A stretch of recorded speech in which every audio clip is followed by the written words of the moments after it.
So we're gonna do another pressed flower craft. This is gonna be a little mason jar. I'm going to paint it this time and we're gonna add our flowers to it. I figured if we could paint it and then add these really bright flowers to it, it will be really pretty. I'm using Waverly chalk paint. Now I have paint on the side of this, so it's completely covered up what it is.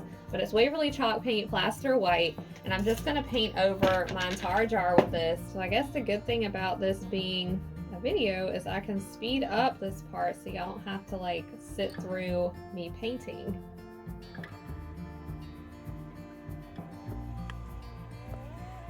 So I've just painted it completely white. I am going to let this dry and then we can paint over it for a second coat because it is kind of, I don't know if y'all can see that.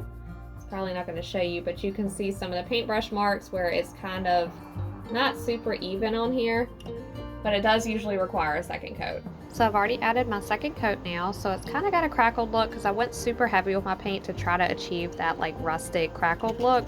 And I'm also using one of my box cutters just to scratch off some of the paint as well to give it more of a rustic look.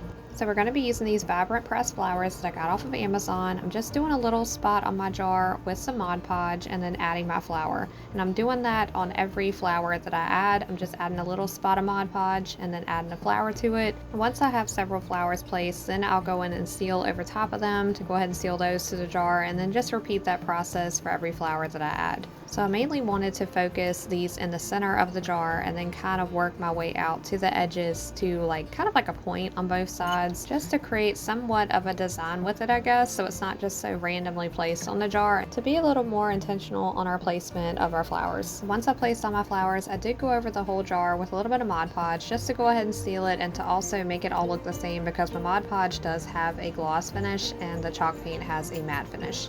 So I wasn't sure on floral with this, so I just kind of mixed together this cute little bouquet of flowers, just a random mix of floral that I had, and then I just tied some twine around the jar just to finish it off with a rustic charm. And I also did a simple little bow on it. Y'all know I love my simple little bows on my crafts, so yeah, I just tied a simple little bow with my twine as well. So this is how it looks once it's all complete. I really like how it looks overall. Y'all know I'm not too much of a fan on super bright colors, but this turned out really cute. To me, it reminds me a lot of summer. But I really hope y'all enjoyed this video. Thank you so much for watching.